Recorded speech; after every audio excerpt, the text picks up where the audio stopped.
Are you related to a politician? Are you?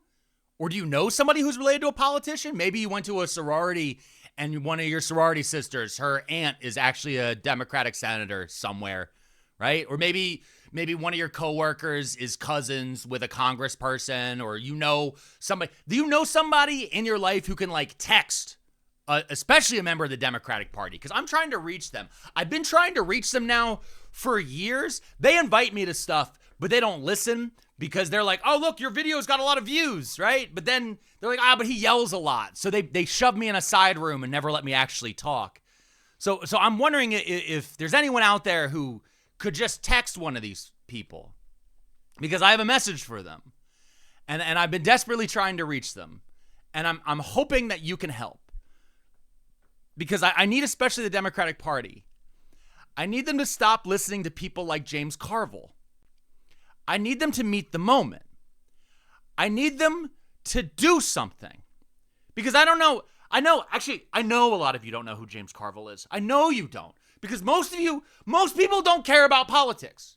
Most people aren't supposed to care about politics. Politics is supposed to be boring. It's supposed to be spreadsheets and complaining about tax rates, and occasionally a war breaks out, but that's a whole other thing. But in the day-to-day, the way we're supposed to live our lives, we're not supposed to care about politics, and we're not supposed to know who people like James Carville is. James Carville is a political strategist who became famous because he helped Bill Clinton become president in 1992, and he coined a term that says, it's the economy, stupid. That's it. James Carville has been declared a genius for years. But here's the thing. People like James Carville aren't geniuses. They're just literal vampires. Oh, you don't believe me that James Carville's a vampire? This is James Carville. Look at this picture of James Carville. Who does that look like? Yes, old Nosferatu. That's James Carville. He is an 80-year-old man. He is an 80-year-old political consultant. And you know what this guy did? You know what this guy did this morning as of me recording this? He went to the New York Times and he put out the grand political strategy on how the Democratic Party can be an oppositional party to stop the rise of fascism and Donald Trump. You know what his grand plan was? This is literally his entire plan. He said, and I quote, roll over and play dead. That's the plan. That's the plan.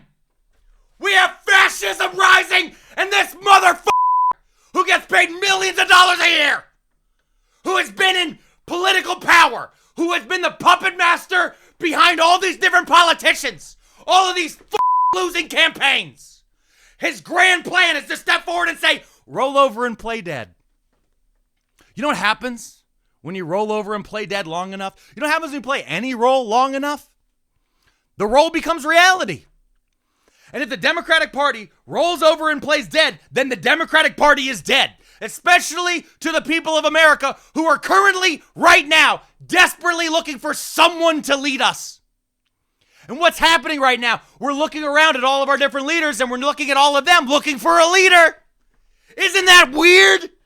Isn't that special? We're all looking for everyone's looking around. Who's in charge on this side? We see nobody. Oh, look, there's AOC. She's tweeting at us. Oh, Nancy Pelosi from her walker somehow just told us no AOC. Oh, look, there's Liz Warren over in the Senate. She's not being listened to. Oh, look, there's Jasmine Crockett and some other members of Congress. They're getting some viral moments. Does that mean they're going to be put in? No. Oh, look, there's a fundraiser email.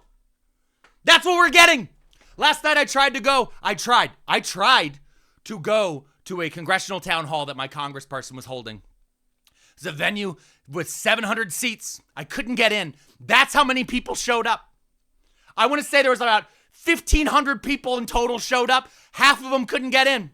I was in the streets of a small town with 700 random people just walking around because we came there to hear our congressperson. We couldn't hear her, which is fine. It's good. It shows that there's people are looking for a leader. I waited around so I could ask somebody after what she said. And you know what she said? We're going to have a bipartisan rapid response commission. Bipartisan to what might happen? You're going to have a bipartisan rapid response to what might happen? So much has already happened with no response. Because you're already listening to people like James Carville. Oh, we should listen to James Carville. He's like Yoda. He's like, yo, James Carville's from Louisiana. He has this thick accent. And he comes down and goes, it's the economy, stupid. He's like Yoda. He's like Yoda, Empire Strikes Back. He's a wise man in the swamp. Well, here's the thing. Old politicians who still think Star Wars metaphors aren't terrifying. Yoda, we now know, was in a swamp because Yoda couldn't stop the rise of fascism. It's like a whole big thing. There's 3 whole movies of Yoda being a feckless loser where he loses over and over and over again to the point where he gets sent to a fucking swamp to sit there with his broken little dick in his hand, holding his stupid little fucking lightsaber while he waits around for a couple incest twins to show up to kill their own dad. I don't think that's gonna fucking happen right now. I don't think that's gonna fucking happen. We don't have any incest twins. These people are just not meeting the moment. They aren't. And everyone's looking around going, what are we gonna do? We have a ketamine clown taking chainsaws to whole departments of people. Over 200,000 federal employees have been sacked across this nation. The economy, remember James Carville? It's the economy, stupid. The economy's about to fucking tank in ways that we've never fucking imagined at a severe local level. And on paper, a lot of stuff is gonna look fine, but a lot of the most reliable jobs in a lot of communities have just been destroyed across this country. There's gonna be ripples that continue to happen. Oh, look, another plane fell out of the sky. There's gonna be so many things that keep happening. And instead, do we have anyone standing on the other side who is constantly and consistently saying, this is dumb, this is stupid, there's another way, this is what I would have done in this situation, wouldn't have fucking done that? No, instead, what do we get? We get old men holding up canes in front of podiums, while on the other side, we have the richest man in the world throwing up fucking salutes behind the presidential seal, whose son is wiping boogers on the Resolute desk. And what do we get? Another fundraising email. Another plane falls from the sky. Another outbreak. Over and over and over again, and the Democratic Party leadership looking around saying, well, I don't know what to do next. Well, James Carville told me to roll over and play dead. That seems good. That seems easy. Maybe if we bury our head in the sand deep enough, it'll all go away. You know, when I was a kid, they said if a nuclear bomb went off, we should crawl under our desk and cover our heads, and the bomb will slowly pass over us and we'll be fine. Yeah, idiot. In 1950s and 1960s, when they told you to duck and cover under your desk, it was because they knew there was no way to save you if a nuclear bomb went off.